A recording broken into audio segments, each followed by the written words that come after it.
तो पैसे के मनोविज्ञान पर इस बेहद दिलचस्प विश्लेषण में आपका स्वागत है। चलिए सीधे मुद्दे पर आते हैं।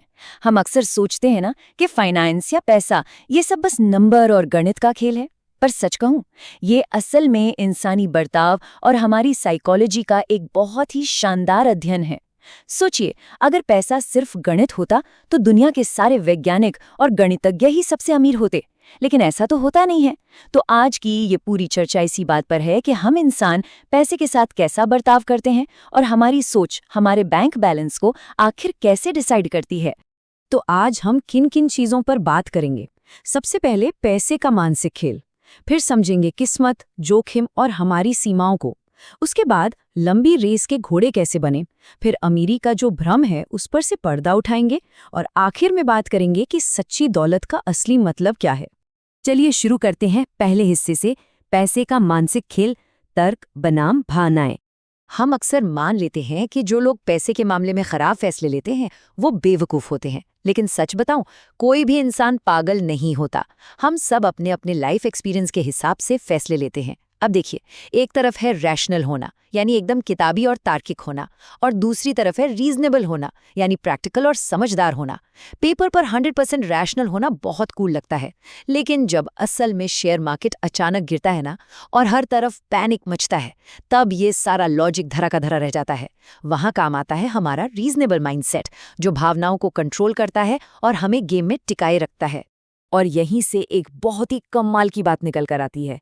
सबसे अच्छी फाइनेंशियल प्लानिंग वही है जो लोगों को रात में चैन की नींद सोने दे। बिल्कुल, अगर कोई इन्वेस्टमेंट स्ट्रैटेजी बहुत तगड़े रिटर्न का सपना दिखा रही है, लेकिन उसके चक्कर में रातों की नींद उड़ी हुई है, तो माफ कीजिएगा, वो स्ट्रैटेजी किसी काम की नहीं है।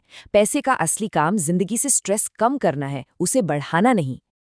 अब आते हैं दूसरे हिस्से पर, किस्मत, जोखिम और सीमाएं, हमारी अदृश्य ताकतें। हम इंसानों की आदत होती है सफलता को एक सीधी लाइन में देखने की, कि बस मेहनत की और सफल हो गए। लेकिन सच में ऐसा नहीं होता। इसके पीछे किस्मत और रिस्क जैसी चीजें चुपचाप अपना काम कर रही होती हैं। बिल गेट्स की ही कहानी ले लीजिए। 1955 में उनका जन्म हुआ। अब वो जीनियस तो हैं ही और उन्होंने मेहनत भी भरपूर की। लेकिन सोचिए, 1968 में जब दुनिया को ठीक से कंप्यूटर शब्द का मतलब भी नहीं पता था, तब उन्हें कंप्यूटर एक्सेस करने का दुर्लभ मौका मिला। ये वो किस्मत थी जो उनके टैलेंट के साथ मिल गई। अगर वो बस 5 साल पहले पैदा हुए होते तो शायद कहानी कुछ और ही होती। अब इस सक्सेस स्टोरी के एकदम उलट एक कहानी देखते हैं, जेसी लिवरमोर की, अपने टाइम के सबसे लेजेंडरी स्टॉक ट्रेडर। 1929 में जब पूरी दुनिया मार्केट क्रैश में बर्बाद हो रही थी, इस इंसान ने आज के हिसाब से अरबों डॉलर छाप लिए। लेकिन फिर क्या हुआ? एक इतना जीनियस दिमाग भी जब लालच में फंसा तो सब खत्म हो गया। उन्हें कभी लगा ही नहीं कि उनके पास काफी पैसा आ चुका है। बस और की चाहत में उन्होंने असीमित जोखिम लिए और नतीजा, उन्होंने अपना सब कुछ खो दिया। इसीलिए लाइफ में इनफ यानी पर्याप्त शब्द को डिफाइन करना सबसे ज्यादा जरूरी है। बिना किसी लिमिट की महत्वाकांक्षा एक ऐसा ट्रैप है जो सीधे आत्मविनाश यानी बर्बादी की तरफ ले जाता है। जब तक ये तय नहीं होता कि काफी क्या है, इंसान हमेशा मार्केट के उतार चढ़ाव और दूसरों से अपनी तुलना करने का गुलाम बना रहता है। एक लिमिट के साथ पाले गए सपने ही हमेशा की दौलत और जिंदगी पर कंट्रोल देते हैं। तो चलिए आगे बढ़ते हैं तीसरे हिस्से की ओर, लंबी रेस, मार्केट में टिके रहना।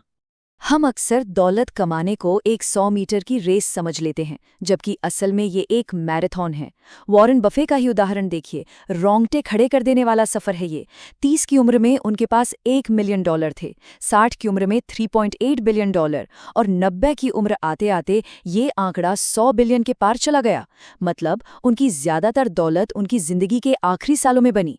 ये पावर है कंपाउंडिंग की। शुरुआत में ये बहुत स्लो लगती है, लेकिन अगर इसे टाइम दिया जाए ना, तो ये किसी भी इंटेलिजेंस से कहीं ज्यादा खतरनाक साबित होती है।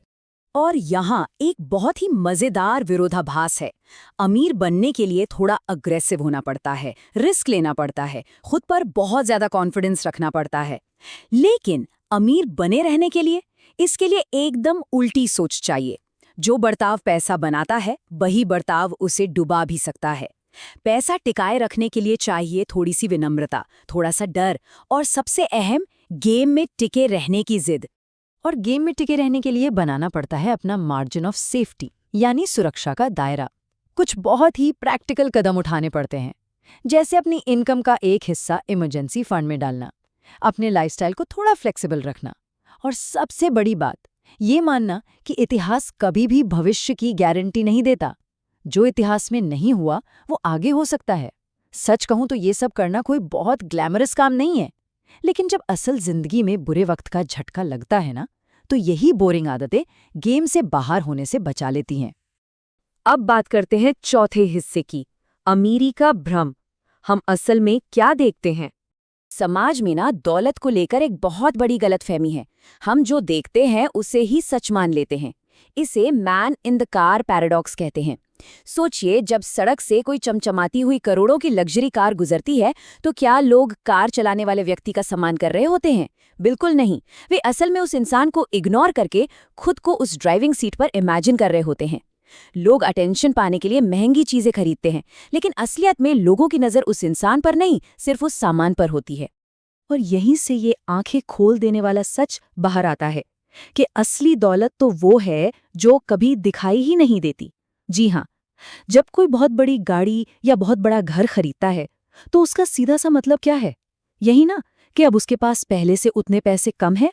जो भी स्टेटस सिंबल हम दुनिया में देखते हैं, वो सिर्फ इस बात का सबूत है कि वो पैसा खर्च हो चुका है। तो रिच और वेल्थी होने में फ़र्क क्या है? देखिए, रिच होने का मतलब है कि वर्तमान में आपके पास खर्च करने के लिए बहुत पैसा है और आप उसे दुनिया को दिखा रहे हैं। लेकिन वेल्थी होने का मतलब है वो पैसा जो खर्च नहीं किया गया है, वो सेविंग्स, वो इन्वेस्टमेंट्स जो किसी को दिखते नहीं हैं, लेकिन वो फ्यूचर के लिए सुरक्षित ऑप्शंस और सबसे बड़ी चीज़ आज़ादी देते हैं। दौलत शोर नहीं मचाती, वो चुपचाप बैकग्राउंड में बनती है। और अब हम आ गए हैं इस चर्चा के आखिरी और सबसे गहरे हिस्से पर, सच्ची दौलत का अर्थ, शांति की तलाश। इतने सारे रूल्स, बचत, निवेश, आखिर इन सब का अंतिम फायदा क्या है?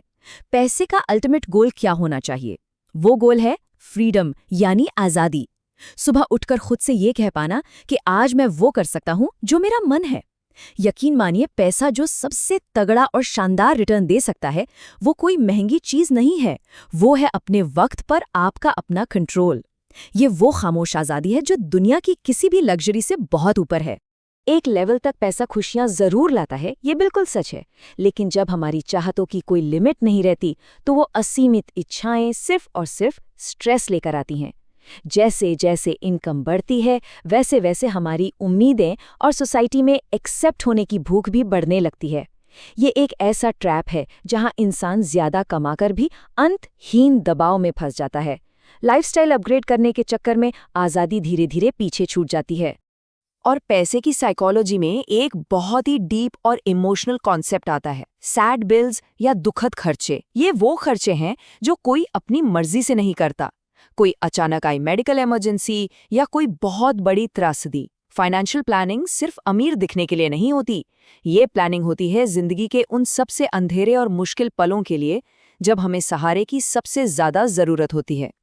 जब जिंदगी अचानक कोई बहुत बड़ा शॉक देती है ना, तब आपका इमरजेंसी फंड सिर्फ रिटर्न कमाने के लिए नहीं होता, वो एक ढाल बन जाता है। पैसा किसी क्राइसिस का दर्द खत्म तो नहीं कर सकता, लेकिन वो उस दर्द को बर्दाश्त करने लायक जरूर बना देता है। ये एक शॉक एब्जॉर्बर का काम करता है, जो बुरे वक्त में इंसान के आत्मसम्मान और गरिमा को बिखरने से बचाता है। और ये सारी बातें हमें आज के इस विश्लेषण के बिल्कुल अंत में एक बहुत ही विचारोत्तेजक सवाल पर लाकर खड़ी कर देती हैं। पैसा खुद किसी को नहीं बदलता, वो बस ये दिखाता है कि इंसान अंदर से कैसा है।